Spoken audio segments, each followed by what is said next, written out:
Yo, what is going on, everyone? My name is Nick, or the Notorious Fantasy, and in today's video, I'm bringing you guys Week 7 tight end rankings for fantasy football in 2020. We are going to be discussing my top 20 tight ends for week number 7 of the 2020 NFL season in this video. We are going to be discussing why I have them ranked at each given spot inside of this video, as well as talk about their matchup and all types of things that go into the ranking. So before I get into it, I'd like to ask that if you guys do at any point inside this video, you end up having a great time, to please make sure to hit that subscribe button down below. Not only is it free, I put out content every single day to help you guys win your 2020 Fantasy Football Championship. And real quick, I'd like to give you guys a word from my friends and my sponsor over at OverlayDFS.com.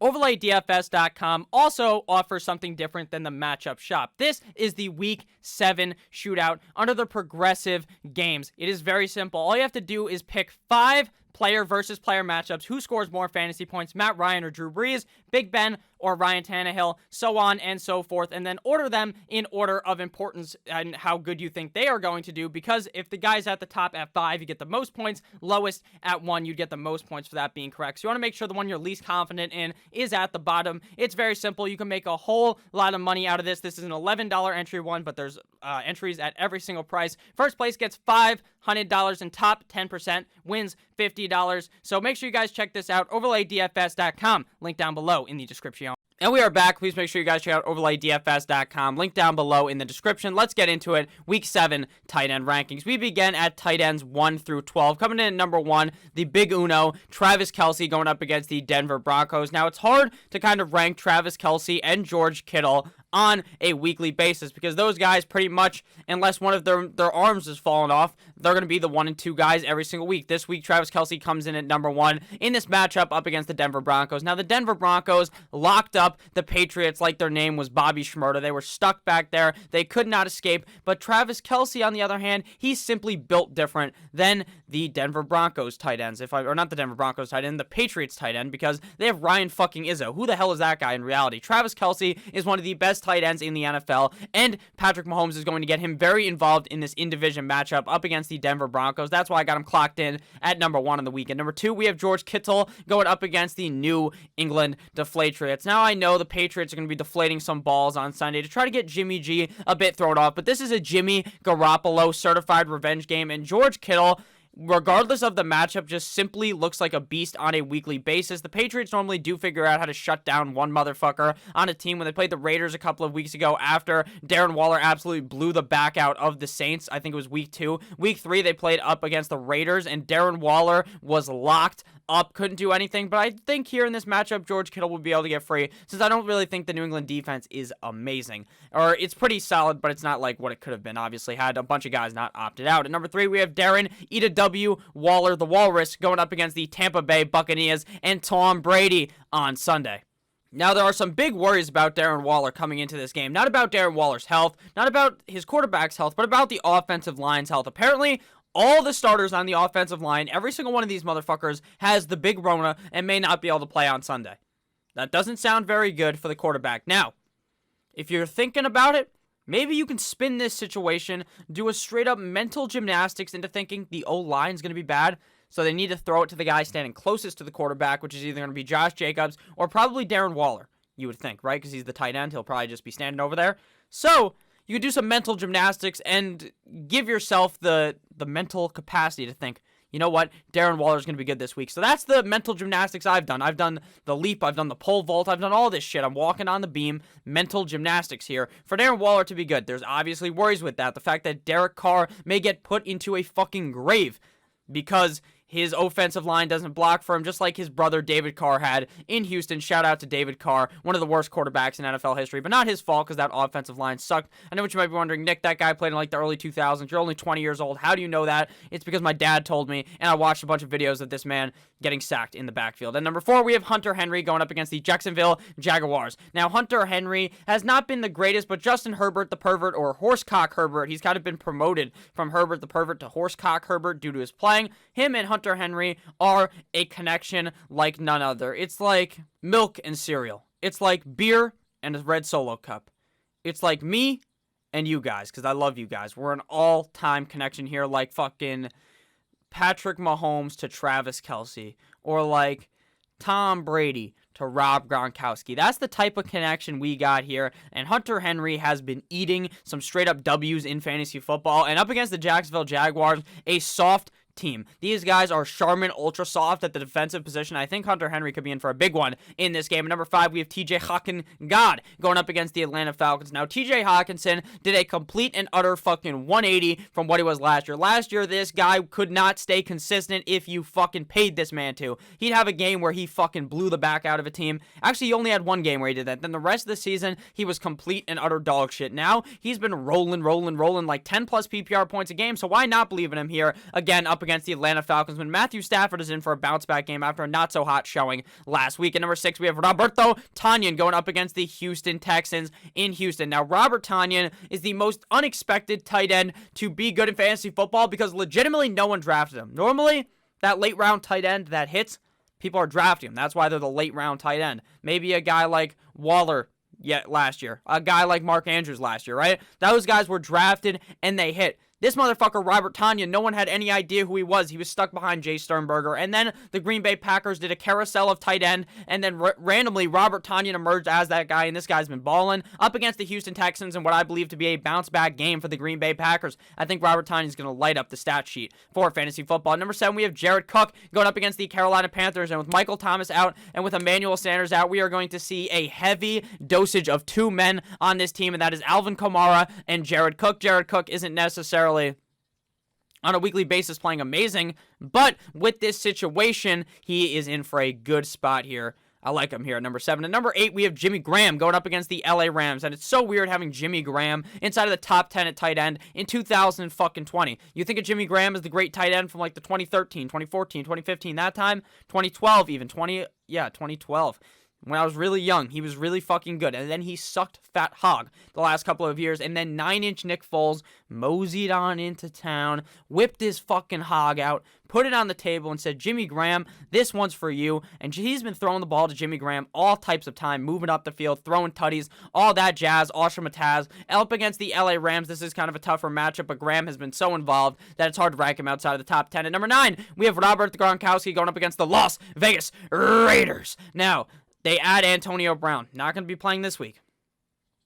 Can play, not next week either. Can play week 9, I believe. So that has no effect on this game. Robert Gronkowski has actually looked good last game. He was actually involved. He scored a goddamn fucking touchdown. He hit him with the Gronk spike-ola that you're used to from the past. So what is going to happen? What's the MO now for Rob Gronkowski? Is it top 10 tight end? Or does he go back to what he's been in the past where he wasn't really getting that many targets? Probably the latter, the second option, where he returns and fades back away like Michael Jordan. Like, Michael Jordan fade away, you get it? That was a terrible joke, I guess, because I had to explain the joke.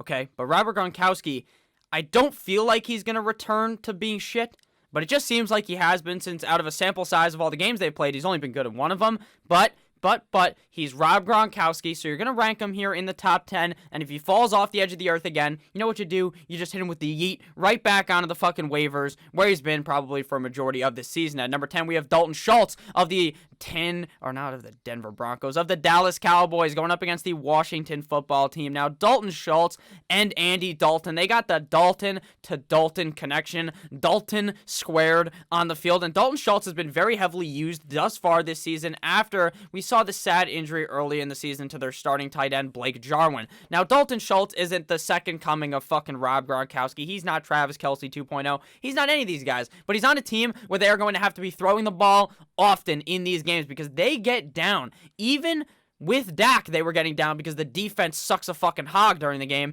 In reality, with Andy Dalton, it's going to be even worse. They're going to have to be throwing the ball all over the yard all game long, and I think Dalton Schultz is going to be very involved here up against the Washington football team. Number 11, we have Hayden Hurst, my guy, up against the Pittsburgh Steelers. Now, Hayden Hurst is, in the first half of the game, this motherfucker looks like Houdini. Does nothing. jack shit in the first half of pretty much every game. And then in the second half, this guy arises from the deep depths and flies up to do something and score a touchdown later in the game. So I'm not saying Hayden Hurst has been amazing this year, but his touchdown ability and the fact that they fired Dan Quinn, that stupid bastard, and the offense actually looks good, I like Hayden Hurst this week, even up against a tough Pittsburgh defense. That's kind of why he's at number 11. And closing out in the top 12, we have Jonnu Smith going up against the Pittsburgh Steelers. Now, the only issue with Jonnu Smith and why he's ranked so low is, real quick, sorry to go back, Hayden Hurst actually is playing up against the Detroit Lions. They're both not playing up against the fucking Pittsburgh Steelers. I don't know why I didn't notice that when I was talking about it. The reason why Hurst is ranked so low is not really the matchup, like I said, if he was playing up against Pittsburgh. It's really just the fact that he's really touchdown dependent at this point, but I still believe in him due to the fact that they fired Dan Quinn and that his potential is much higher now, in my opinion, due to that, and that Matt Ryan's probably like calling his own plays and doing whatever the fuck he wants because it's an interim head coach.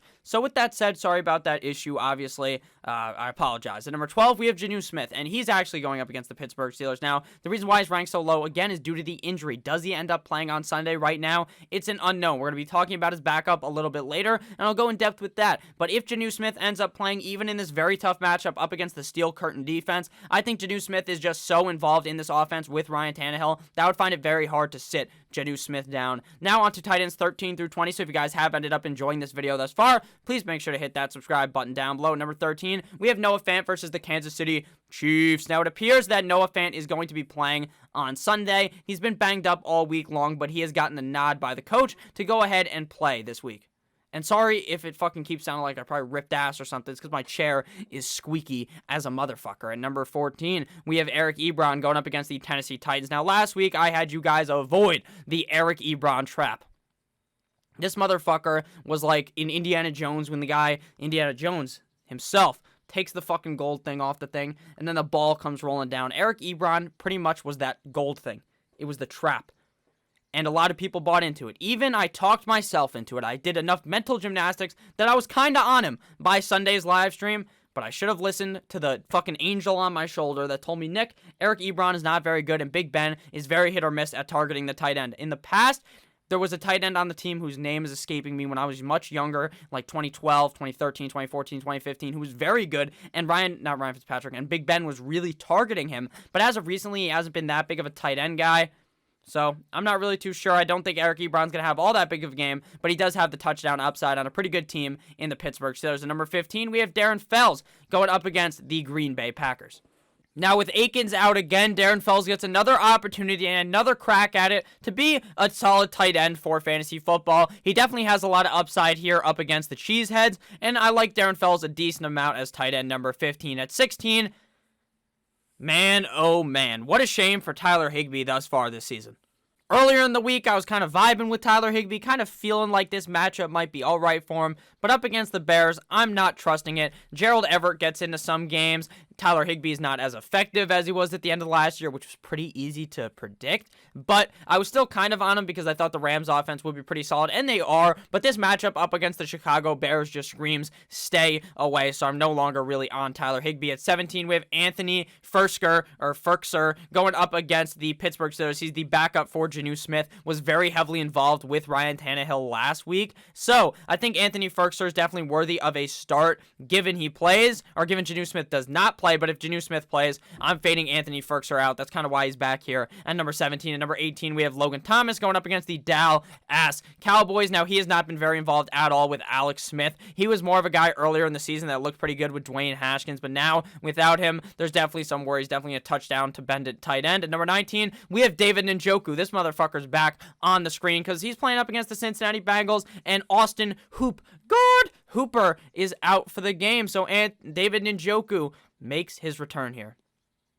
Now, earlier in the offseason, I thought this motherfucker was going to get traded somewhere because he probably wanted to get out of there after they brought in Hooper. They don't trade him. Now he's the starter on the team again up against the Bengals. There's definitely some high upside, but Baker is limited with his ribs still hurting. I mean, before the game pretty much last week, he said, Mom ain't raised no wuss, or pretty much Mom ain't raised no bitch. I'm going to go out there and play. And he looked like dog shit, like Odell would want straight on his chest. Shout out to his teammate. But David Njoku over here will look solid in this game. I just worry about Baker kind of being injured, and I just don't know how involved he'll be. I think he should be involved. Realistically, he should be involved, but I just don't know. And at number 20, we have fake man Drew Sample going up against the Cleveland Browns. Drew Sample had his coming out party week 2 up against the Cleveland Browns on Thursday Night Football after CJ Uzomah ended up getting hurt. So maybe, just maybe, Drew Sample has a revitalized season, a revitalized game here up against the Cleveland Browns. So thank you guys all for watching this video. If at any point you did end up enjoying, please make sure to hit that subscribe button down below. I love each and every single one of you motherfuckers. We're edging in here on 10,000 subscribers. It means the world to me that we've even gotten this far. And I'll see you guys later in another banger of a video. Have a great rest of your guys' day. As always, overlaydfs.com. Goodbye.